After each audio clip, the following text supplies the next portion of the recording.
Hi there. Hey, I'm Jen Rice, and tonight I wanted to just come in and share a little bit about gut health. And this topic is always super passionate for me because of my own struggles with my health in the past and sort of fixing it with diet. So I've been listening to a lot of different experts in the field of functional medicine, of course, even conventional medicine, and what they say about gut health in general, the microbiome, which, people are studying our microbiome like crazy, trying to figure out how it impacts a lot of different disease states. So I see you guys jumping on. Thanks for being here. So tonight I wanted to talk about the number one thing that you can just begin doing right now that will really help with your gut health. And I've been listening to, like I said, a lot of different podcasts, listening to different research, reading,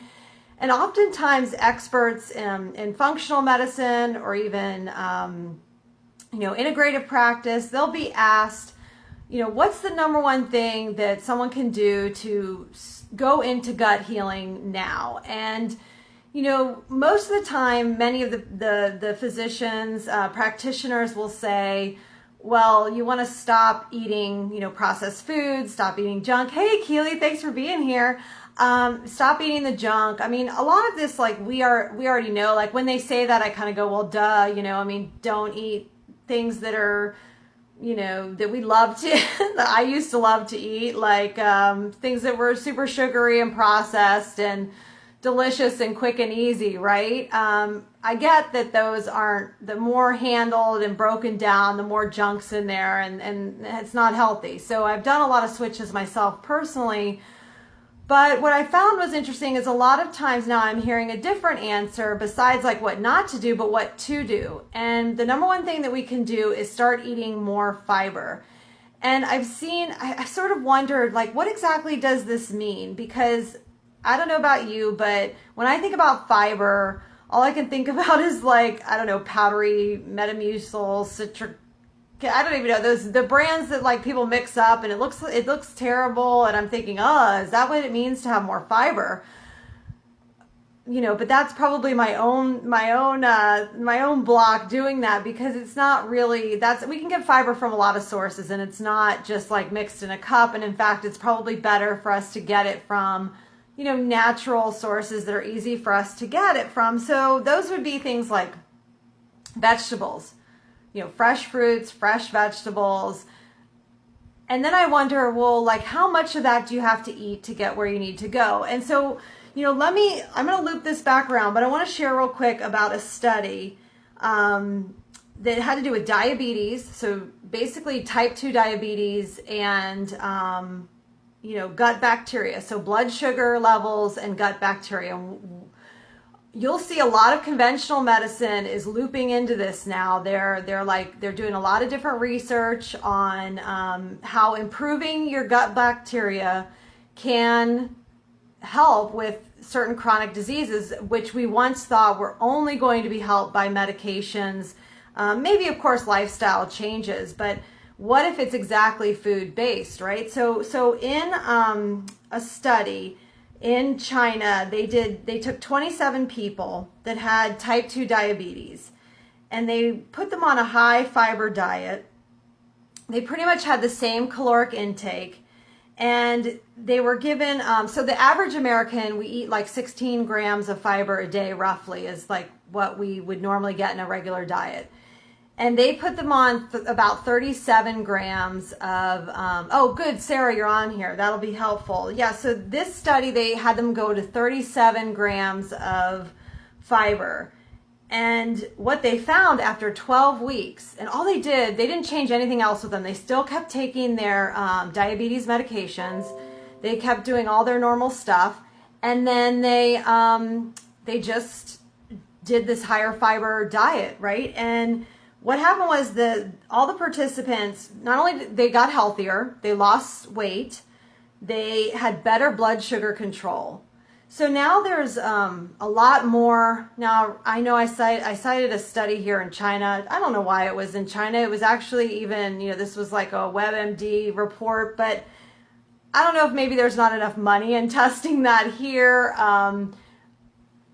You know, this is always something I struggle with saying too much about or not, but you'll hear a lot of, especially functional medicine practitioners, they will go out and say that, you know, if there's not a lot of money in big pharma for it, like it's probably not going to have huge amounts of studies. But I think, you know, I know for myself personally, just changing the food I ate for the last year and a half has resulted in better health, no medications taken orally, no, you know, weight loss of about, you know, 35 pounds. So it's just kind of, I don't know, to me obvious now that just changing your diet can make a big deal. So the things that you can eat for fiber sources, and they talked about how just eating the rainbow of vegetables and fruits can get you almost 15 new strains of bacteria into your gut. And the whole idea is that we're putting in new bacteria, you know, so that we're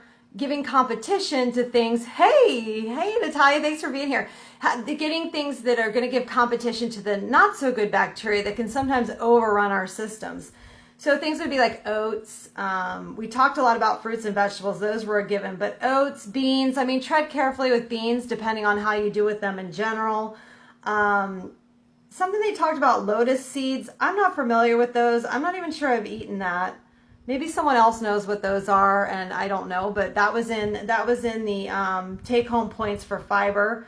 And of course, figs are in there, and other things that actually taste really good. And so the number one thing is that fiber is going to get our gut moving, right? It's going to get our gut moving. Of course, you want to drink plenty of water too. And then it's shaking up our microbiome. So we're literally like putting stuff in there that's going to like shake everybody up, get rid of bad, and you know, kind of get things evened out. So I hope that this was helpful to you guys. I think this diabetes information is super exciting because I know it's becoming more and more of a problem. And if it's as simple as we can do some food change outs, you know, kind of adopt a mindset of that this is better to eat. Like, I listened to this one doctor today. He was talking on a podcast, and he said he looks at food, the food he's going to eat, and he says, I'm feeding my microbiome, and then my microbiome is feeding my brain and my body. And I kind of thought, he's sort of taking his emotional self out of it, if that makes sense. Like, he's obviously, you're going to want to eat food that tastes good. It's not like I'm saying you can never have cake again. It's just, if we can do about 80% most of the time, I think it can make a big difference. And if you guys like this kind of topic, you know, I do have a business page called Jenn Rice International. Over there, I'd like to find about 10 people who'd be interested in doing a kind of a love your gut challenge where, you know, we can kind of try some of these different things and like do it in sort of an accountability setting. So if you're interested in that at all, shoot me a private message. I'll also be posting some things over on my business page more about it. But I hope you guys have a great night, and remember, it's going to be more fiber and shaking up the microbiome, and take care. See you soon.